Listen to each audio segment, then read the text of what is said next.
With all of my very deep, respectful pranam to the Puja Swamijis, to the lineage that brings us here.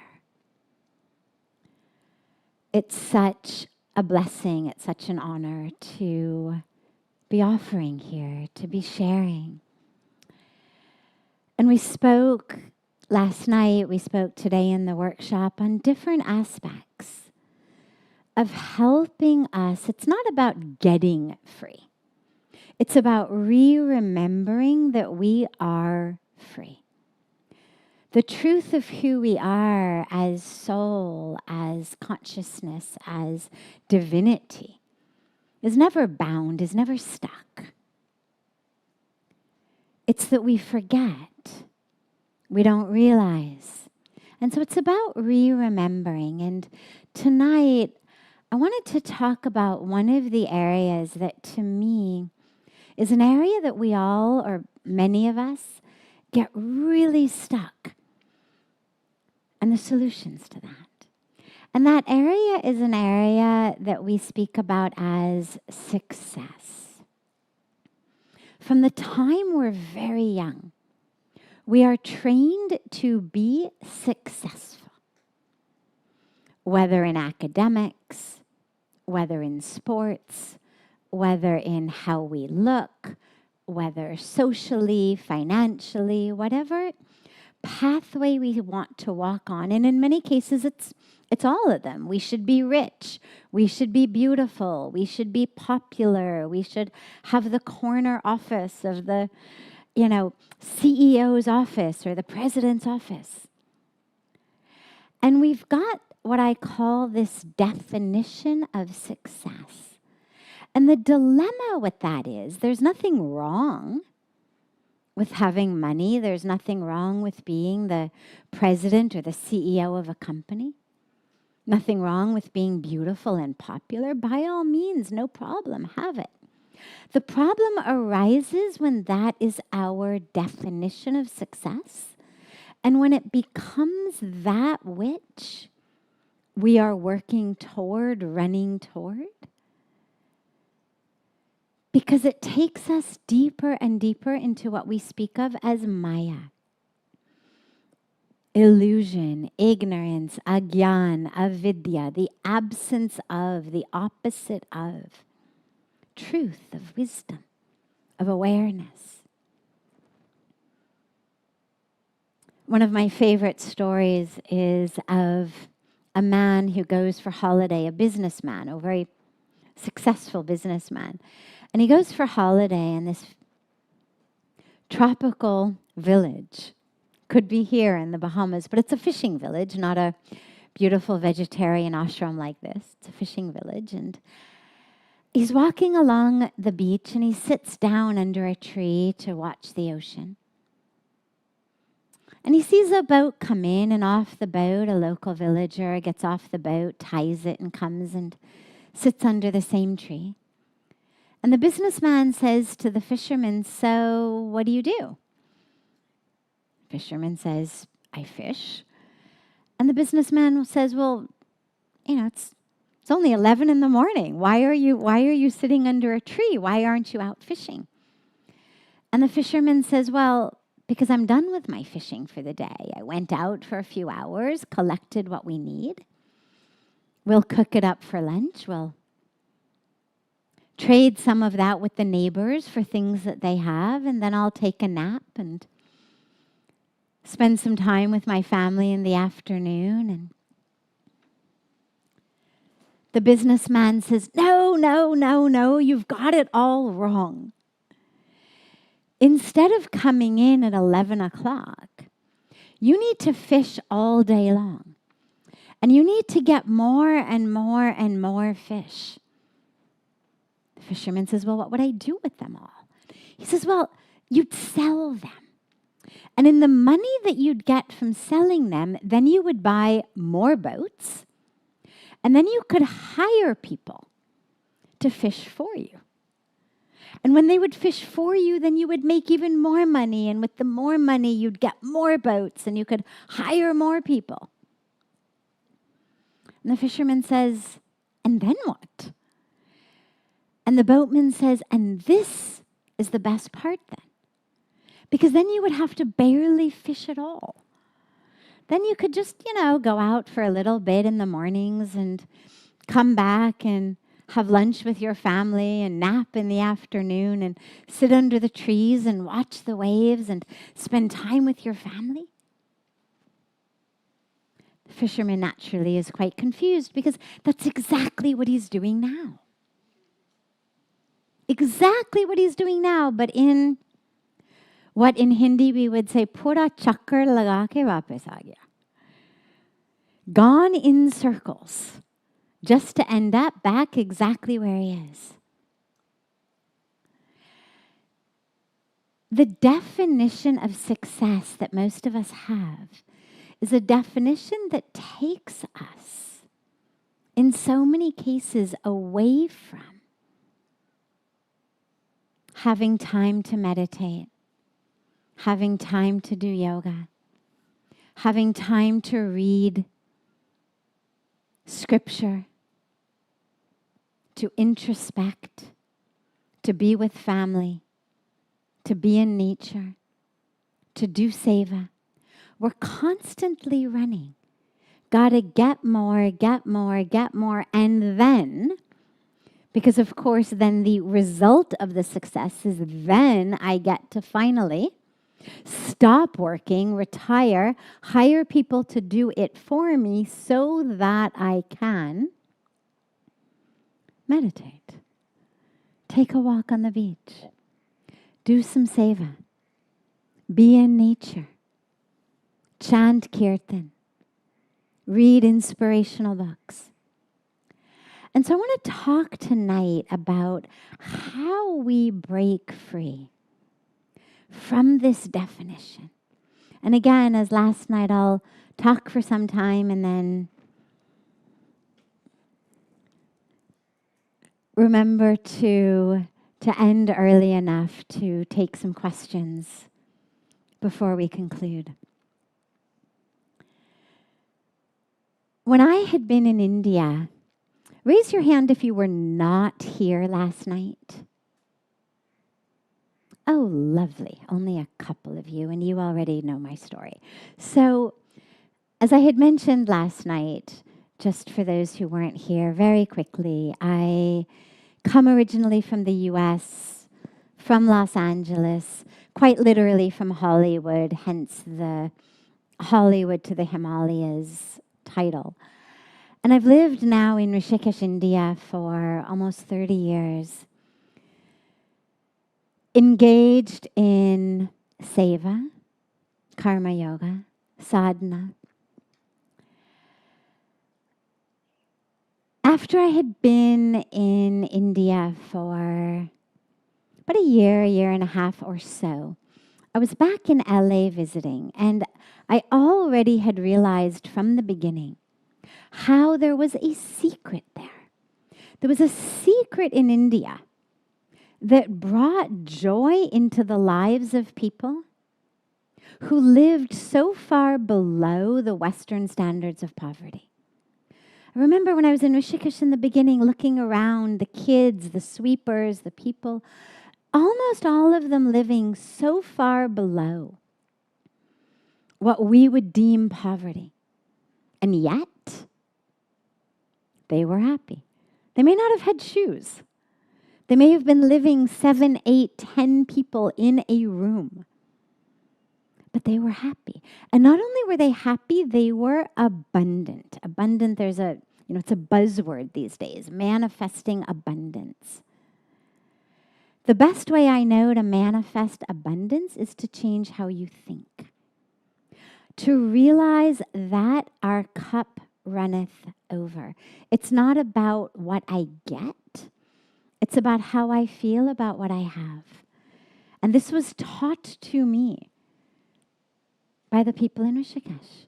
As I looked at their level of joy, of peace, of ecstasy. So I realized there was a secret here to happiness that no one I knew had. And when I was back visiting in LA after being in India for some time, I'm a scientist. I'm a scientist by academic history, by heart, by love. I still love science. Science and spirituality overlap in a lot of really fun places. They are not opposites, as a lot of us think. We do not have to choose between science and spirituality. They're different ways into the same river of truth. So I decided to do a scientific experiment. And the experiment was around happiness. And I spoke to about 7, 8, 10 people I knew, all of whom I knew well personally. Some were friends, some were family members, who had attained the absolute highest level of success, as deemed by our definition of success in our society. So a tenured professor at Stanford, a billionaire chairman of the board of one of Forbes, main companies, fortune companies, a successful Hollywood actress, a singer with a song in the top 10 on the radio at a time when people still listen to the radio, somebody who played professional basketball, the LA Lakers. And in talking to all of these people, I didn't tell them, of course, I was doing a study, but in talking to them, chatting with them, I asked them the question of my study, and the question was, are you happy? Are you happy? And what I got was either I will be happy when, fill in the blank. They all had different blanks. So things like the kids grow up and go off to college, or my husband works less and we have more time together, or I can squeeze back into the jeans that I wore last year, whatever it is. I will be happy when, or I would be happy if. People at the absolute pinnacle of what everyone in the rest of the world is running to get to. And they are still one thing away from happiness, at least one thing. And it just reinforced for me now on the scientific level that definition of success had it all wrong. And so I want to give you a little bit of a list tonight of some of the things that I have found in the last almost 30 years lead to real success. Scripturally, spiritually, we say the highest goal of our human birth is to experience moksha, liberation, self-realization, God realization, however we describe it. We are here to fulfill our Dharma, as Bhagavan Krishna explains so beautifully in the Gita, even to die on the battlefield in the fulfillment of your Dharma. So however we think of success, whether it's scripturally or whether it's just common sense, think about in your life. You don't have to buy into necessarily what was said by Bhagavan Krishna or even what our scriptures say. Think in your life. What do you really want? What are really those moments in life in which you feel, yes, like if I just had this forever, yes, this is it. There are moments of connection, divine connection, ideally, if not very, very deep connections with others through which we experience the divine. Their experience is of service, of giving, of using our bodies, our time, our abilities, our talents in a way of service. There are moments of awareness, of realization, of truth. Everything else comes and goes. It's momentary. The desire gives birth to another desire. So here's a list, and try them out. Try them out again. You don't have to take my word for it. See how they work for you, and they're easy to remember. They're Sanskrit words, but they're easy to remember because they all begin with S, and success begins with S. So it's kind of what I think of as a 6S solution to success, or a 6S redefinition of success. Because Swamiji mentioned that tomorrow is Earth Day. And our current definition of success not only is making us miserable, stealing our spiritual health, our mental health, our physical health, but it's also killing our planet. The idea that somehow success is about how much I can gobble up, how much I can consume, how many people I can exploit in order to feel full. So we have eating therapy, drinking therapy, shopping therapy. But it doesn't work. And it kills the planet. So instead, number one, and I'll go through them kind of quickly because I do want to stop for some questions, but each of them could be a workshop in and of itself. But the first is Samarpan, and it means surrender. Most of us experience stress, frustration, depression, distress, anxiety, anguish when we are trying to hold on to that over which we have no control. Surrender, Samarpan,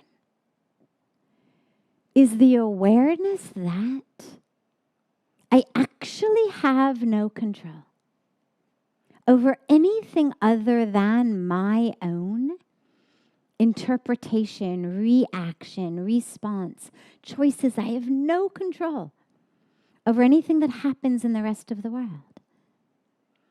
It's why Bhagavan Krishna tells us over and over again in different ways, let go of the attachment to the fruits of your labor. It brings nothing but misery. Surrender is not weak. People think that surrender is kind of a last resort, like you're losing anyway. You hold up the white towel, you surrender because you are losing. No. Surrender is strong. Surrender says, thy will be done. Not my will, thy will. Because thy will is what gets done anyway. I mean, if by not surrendering I could actually convince God to do my will, then we would have scope for a conversation or a debate. But we can't. God never says, oh, you don't want it to be that way. Okay. No problem. Sure, of course. Let me change that for you. God's will is what's done anyway. Surrender is the awareness that I only have two options. I row my boat upstream and I sweat and I get nowhere. Or I recognize that the flow of the universe is in the other direction. The will of the divine is in another direction. And I align myself with that flow. There's a story they tell of a village in India that was overrun by monkeys. And if you've ever been in India, you know there's lots of monkeys. But we're nonviolent people. We are committed to ahimsa, nonviolence. It's number one of the yamas, or what in Sanskrit is actually yam and niyam. At the core of the Ashtanga Yoga that Patanjali Ji gave us, ahimsa, nonviolence. So they're not going to go around killing the monkeys or poisoning the monkeys. And they come up with a strategy, a technique. And they take coconuts and they hollow out the coconut. And inside the coconut, they put something that the monkey loves, a sweet, a piece of fruit. But the trick is that they make the hole in the coconut just big enough for an empty hand to go in and too small for a closed fist to come out. Now, if you're a four-legged creature and one of your legs is stuck in a coconut, you can't run, you can't climb trees, you can't swing from branches, you're stuck. Now, we know by Darwinian evolution that they are our closest DNA relatives. And so we'd like to think that they would have the wherewithal to let go of what was keeping them stuck, take their hand out of the coconut, and be free. But they never did. And so the story goes that it was a very, very successful operation because with all of their hands in coconuts, they could just catch the monkeys in nets and take them back to the village. Apocryphal or true, I have no idea, but I love it because we hold on. And that which we hold on to is what we think is going to give us what we want. It is this thing that if I just could get it, if I just could have it, if I just, it's that fill in the blank, I will be happy when or if. But the attachment to it is actually that which is keeping us stuck. So Samarpan, surrender to the divine.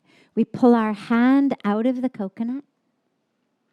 We know there will be other sweets, there will be other fruit. And we recognize that freedom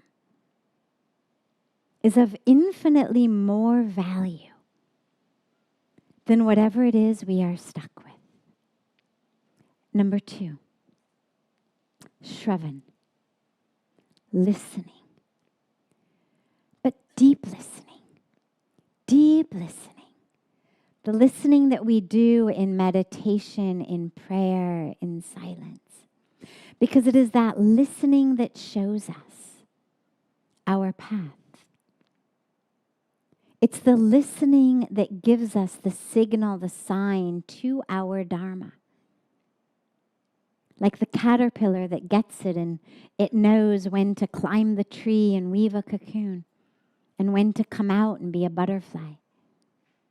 I know for me, I literally heard a voice when I walked through Parmarth Niketan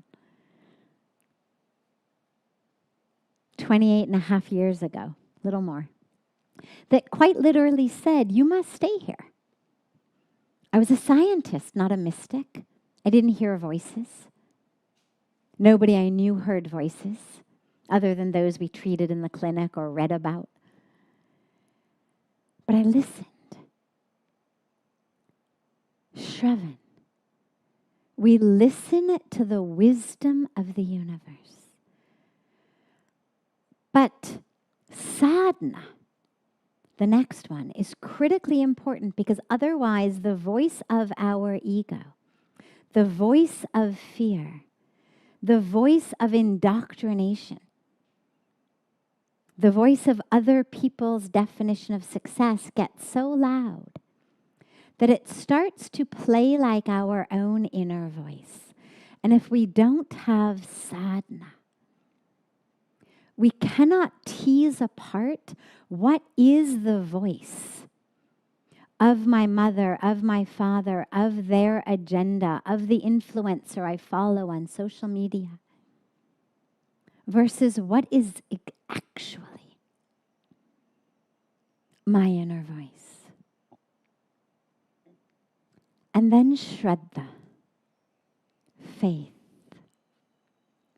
And faith is critical because without faith, we have nothing. Faith is the master key. There's a great story of a disciple who wants to walk on water. And he's very devoted to his guru, and his guru has promised him that he will give him the mantra to enable him to walk on water. And finally, after years of seva, the Guru hands him a folded up leaf. And he gives it to the man and he says, hold this leaf in your hand and you can walk out onto the water. And he says, but do not open it. In this leaf is the powerful mantra that will enable you to walk across the water. The disciple takes the leaf, he walks out onto the water. Lo and behold, he's walking on the water. And he gets about halfway across. And the mind. Chances are we've all had that experience. The mind comes in, you're in this deep, deep state of meditation, and the mind goes, is this samadhi? Am I there? Oh my God, I got it. Wow, I'm here. Yes, this is it. Oh, I can't wait to post about this on social media. And suddenly, what happens to it? It's gone in an instant. The moment the mind comes in, so his mind comes in and says, I wonder what this mantra is. What is this mantra that enables me to walk on the water? And he opens up the leaf. And as he sinks, he sees that written on the leaf is just one word. Faith. Faith. So Shraddha. Faith.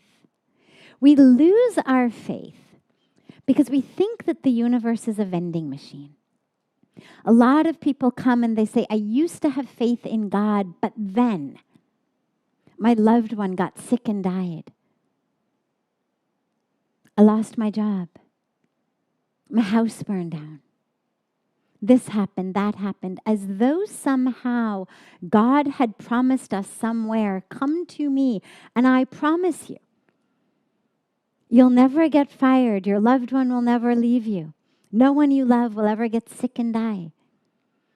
You'll always get what you want. We're not promised that. What we're promised is, come to me. And the world will still go up and down. But you will stay anchored. You will stay grounded. You will stay in that state of bliss, of awareness, of truth. So Shraddha, Seva, service. Seva or karma yoga it's a spiritual practice. It is not volunteer work. Volunteer work is great. We should all do it anyway. But seva is not about those we are serving. It's not about the walls of the home for the battered women that I painted so that they can have a nicer house. That's beautiful. It's wonderful. By all means, do it. But seva is actually done, and you certainly can do it through painting the walls of a battered women's shelter, but it's done not about them, but about your spiritual practice. Seva is that purifies us. It is about removing the ego, which is why so frequently the seva that is given is that which feels beneath us. I'm a doctor. Why am I cleaning somebody's toilets? I'm a businessman. What do you mean sweep the floor? It is given to us to purify the mind, to purify the ego, to give us the opportunity of seeing the self in the one we are serving. Are you cooking food? It is not you, the cook, feeding the hungry. It is them agreeing on a level of Jiv Atma in this incarnation to play the role of the hungry so that you can play the role of the cook. It is a purification. And then lastly, Satsang, which means this, but it also means the company, the association you keep. When we leave these places, one of the questions that arises all the time is how to hold on to this experience. And one of the things that we realize is critical is, who do we hang out with? Who is our Sangha? Because we're energetic beings. And we pick up the energy of those around us. And so Satsang is this beautiful opportunity. We gather together in truth. But it also means, as you move through your world, who do you hang out with? Who is that Sangha you associate with? So Samarpan, or surrender, Shravan, listening, Sadhana, Shraddha, Seva, and Satsang. And if you take these, what I have found is that you may not get the corner office. You may not become the CEO or the president, or you might. Depends on what your Dharma is. But you will live with an experience of abundance, of success, of satisfaction, contentment, santosha, that no amount of money or house or car can give you. So with that and 6 minutes left, I want to open it up for any questions that anyone may have. Yes, and we have a beautiful Sevika with Karma Yogi with the microphone. Yes, here in the front.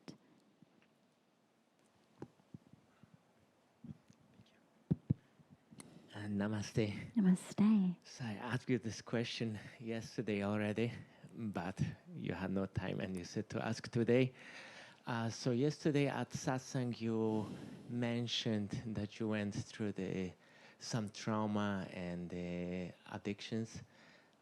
So I would ask you to maybe go a little bit more into that and how to not be stuck in the memories from the past, traumatic memories, and to be stuck in the addictive, not only substances, but also like addictive mind patterns. Okay. Thank you. We were speaking at dinner tonight, Swamiji, Acharyaji, about the great challenge of doing videos on Instagram or TikTok and kind of giving deep teachings in 60 seconds. And I feel like now I've got 5 minutes, but we're gonna try to go into a very, very deep and lengthy teaching in as much of a nutshell as I can do. So, in my early childhood, I experienced, amidst the beautiful blessings, I experienced also severe childhood sexual abuse, abandonment. In my adolescence, I struggled with bulimia, severe eating disorder, depression. When I came to India, I was on what I felt was kind of the recovery side, meaning I was not living in a state of active pain and misery. I was able to eat and be healthy. But I was still very, very stuck in the story, in the identification, in the ramifications on my life. It was a daily, hourly struggle to stay anchored, to stay healthy, to stay calm, to remember that here we are today and not at that time, 15, 20 years ago now, many, many decades ago. So I shared last night about my guru sending me into Ganga to forgive the abuse, to forgive the abandonment. And in that, the identification had to go. Because there was a moment in time, a couple of years later, where I realized that I had given up the anger and pain, but I still carried the story, and that it still colored how I understood myself.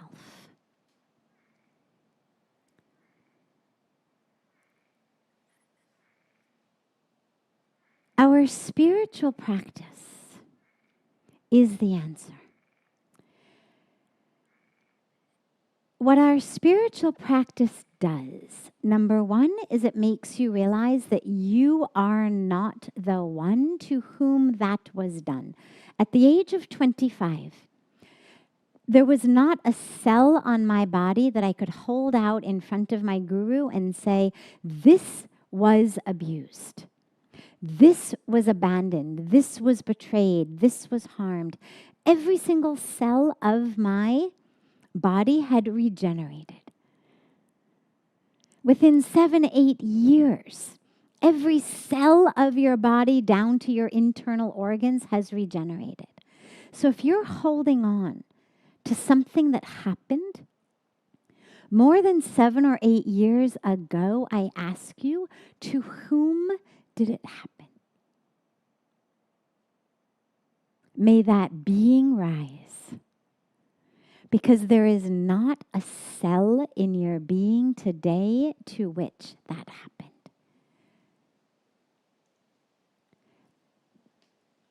But we have brought it into today through our thoughts. And at the core, spirituality teaches us how to work with our thoughts, how to work with the mind. On a deeper level, spirituality teaches us I wasn't the body to begin with, even if it happened within the last 7 or 8 years. I am soul. I'm not the body. I am that which, as Bhagavan Krishna teaches us in chapter 2 of the Bhagavad Gita, cannot be burned by fire, wet by water, dried by the wind, cut with knives. But even if you don't get that far, and eventually you get there, but our spirituality gives us the teachings to realize that being is not here, but in my habit, I have brought it into the moment. And I have a choice. I have power. That's the freedom. What our spirituality also does is it helps us understand other people's karmic journey and karmic package. And it gives us the choice to say, quite literally, I will not offer, sacrifice my happiness, my joy, my freedom on the altar of someone else's anger, ego, fear, violence, ignorance, which is actually what we do. If I don't let go, I am saying, okay, you hurt me then, but today I'm going to take my possibility of joy today, freedom today, and I'm going to offer it on the altar of the mistake that you made at some point in the past. Spirituality is all about present moment. Whether you go in through a practice of mindfulness, whether you go in through almost any of the spiritual traditions, it's all about right here, right now, present moment. This breath, this awareness. And so it frees us from the stuckness of the past. It gives us agency. It gives us autonomy. When Bhagwan Krishna says to Arjun, stand up, be fearless, he's not talking just to Arjun, he's talking to us. When Yamraj speaks to Nachiketa, he's not speaking just to Nachiketa, he's speaking to us. He's giving us a choice of how to walk. Are we going to be lured, seduced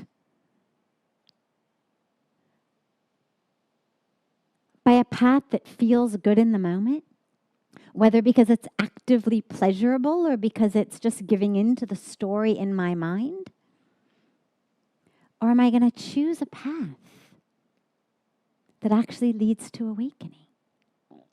What addiction does, what our holding on to the past does, is it gives us a very good excuse. And this is why, as you're working with addiction, whether to a substance or just to your anger or your pain or your story, you have to ask yourself, who would I be without it? And why am I afraid to step into that? Because for a lot of us, the pain is a crutch, it's an excuse. Here's why I don't trust. Here's why I don't step up to the plate of my life. Here's why I am living in anxiety, stress, addiction, misery, a bad relationship, whatever it is. And you've got to ask yourself, is your ultimate goal that at the end of your life you can say, well, at least I had a good excuse? Right? Think about that. How many of us give up our life just because we've got a good excuse? That's not why we're here. The goal of life is not to have a good excuse for why you didn't live it. But you've got to be prepared to let go of the excuse in order to step into that freedom. And just lastly, for one moment, one of the mantras that Swamiji chants and was chanting last night in I think it was at the Arati, is the beautiful mantra that we refer to as the Mahamrityunjay mantra. And I won't go into it now. It, again, is a course in and of itself. But when it says, Trayambakam yajamai sugandhim pushtivardhanam urvarukamiva bandhanat mrityor mokshi amamitat. There's a line in there. Urvarukamiva bandhanat. And what that means is, oh God, make me so ripe. It is referring to a fruit or a squash that when it gets so ripe, it automatically falls off the vine. You don't have to tug it, you don't have to pull it, you don't have to cut it. It automatically drops the vine. And the prayer is, oh God, make me so ripe that I am able to let go of the anger, of the pain, of the way that I am numbing myself of the anger and the pain through the addiction. Make me so free of my attachment to the story, to the habits, that like that fruit, I just drop the vine. Make me that ripe. And if you can let that be your prayer, Just every day make me so ripe so it doesn't become about pushing away the vine or tearing yourself away from the vine in this agonizing spiritual practice. But it becomes a practice of ripening. May I ripen so fully in jnana, in bhakti, in karma, that vine just drops off.